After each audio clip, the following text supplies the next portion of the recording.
In the world of scams, some are clever, some are bold, and then there's the story of the Nigerian man who sold a fake airport for over $240 million. Not a runway, not a hangar, an entire airport that didn't exist. This wasn't an internet hoax or a petty scheme. It was one of the most audacious cons in global history, executed without computers or guns, but with charm, forged documents, and pure nerve. The man behind it?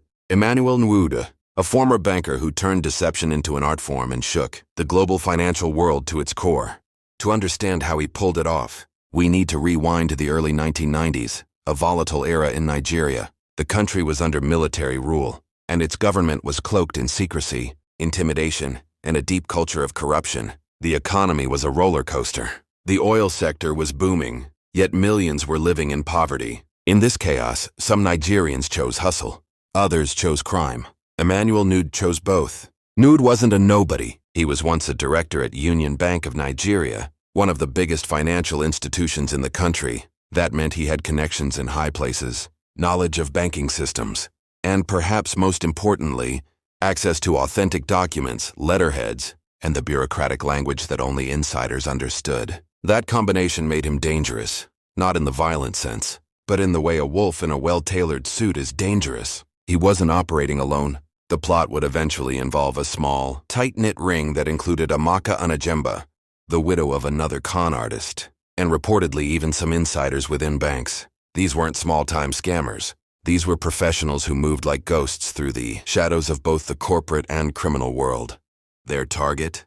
A mid-sized bank based in São Paulo, Brazil, Banco Noroeste. At the time, this bank was ambitious. It wanted international credibility. It was looking for opportunities to invest in emerging markets. Despite Nigeria volatility, it was rich with oil and massive infrastructure plans. One of those projects, supposedly, was the construction of a second international airport in Abuja, Nigeria's new and rapidly developing capital city. This is where the con begins. Emmanuel Nwude, faking his identity as Paul Ogwuma, the real governor of the Central Bank of Nigeria, contacted officials at Banco Noroeste.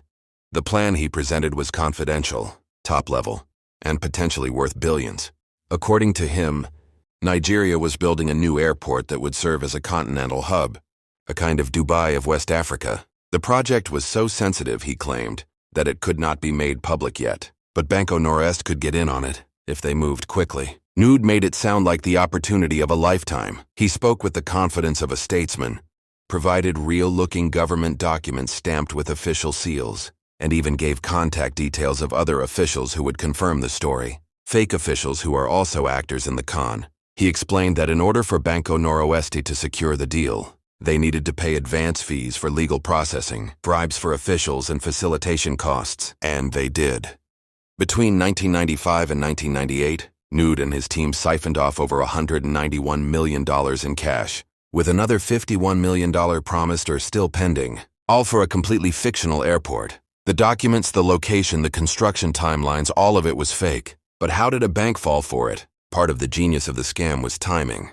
In the mid-90s, global communication was slower. Email existed, but much of business still relied on faxes, phone calls, and face-to-face meetings. Verifying a foreign government project wasn't as easy as Googling it. On top of that, corruption was so rampant in Nigeria that the idea of paying a few bribes to get ahead in a government-backed deal sounded realistic to foreign investors. Another key factor, greed. Banco Noroeste's senior executives saw what looked like a shortcut to vast wealth. An exclusive deal with the Nigerian government would mean not only profits but prestige. They suspended their judgment and did what every good scam needs, they believed. And then there was the inside man, Nelson Sakaguchi, a respected director at Banco Noroeste's Cayman Islands branch. Unknown to many, he was in on the scam, serving as both the point man and the cover.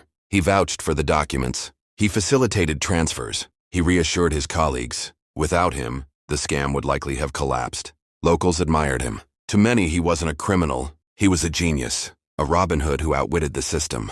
But in 1998, fate caught up with them. Banco Noroeste was in the process of being acquired by the much larger Spanish banking giant, Banco Santander. During the due diligence audit, the Spanish accountants stumbled upon a massive discrepancy. Hundreds of millions of dollars had been funneled into offshore accounts for a mysterious infrastructure project in Nigeria that no one could verify. Internal alarms went off. International investigators were called in, and soon the house of cards began to crumble. By the time the dust settled, the scam had become one of the biggest fraud cases in history. Banco Noroeste, unable to recover, collapsed completely. Executives were disgraced. Thousands of jobs were lost. The Brazilian government was furious, and the financial world was stunned. Yet back in Nigeria, Nwude was still untouched. The government for years had turned a blind eye to financial crime. But now, under international pressure, Nigeria was forced to act. In 2002, a new anti-corruption agency was formed, the Economic and Financial Crimes Commission, EFCC. Under the leadership of Nuhu Ribadu, a no-nonsense, bold-faced prosecutor, the agency made Emmanuel Nwude one of its first major targets. He was arrested in 2004, along with Amaka Anajemba and others. But even then, the drama wasn't over. In court, Nwude behaved like a man who believed he was above the law. He smiled, joked, stalled the process, hired a battery of high-powered lawyers, and allegedly tried to bribe everyone from court officials to prison guards. At one point, he claimed innocence, then changed his plea, then changed it again. He claimed that he was a businessman, not a criminal. But eventually, justice prevailed. In 2005, Nwude was convicted and sentenced to 25 years in prison. He was also ordered to forfeit over $121 million in assets. Among the items seized, luxury cars, high-end watches, estates in multiple Nigerian states, and private bank accounts loaded with cash. Amaka Anajemba, meanwhile, admitted guilt and cooperated with authorities. She was sentenced to 2 years in prison and ordered to return $25.5 million. Her cooperation helped the EFCC unravel more financial crimes tied to the network. But even prison couldn't silence Nwude's legend.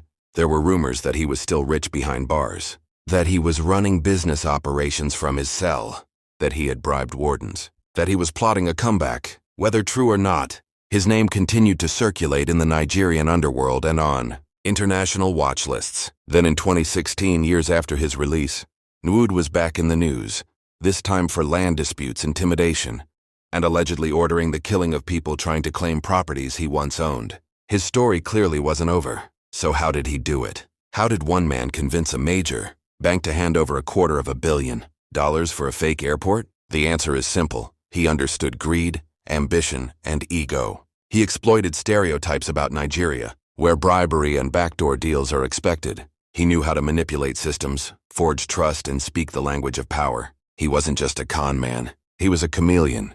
Emmanuel Nwude didn't rob a bank with a gun. He didn't hack servers or break vaults.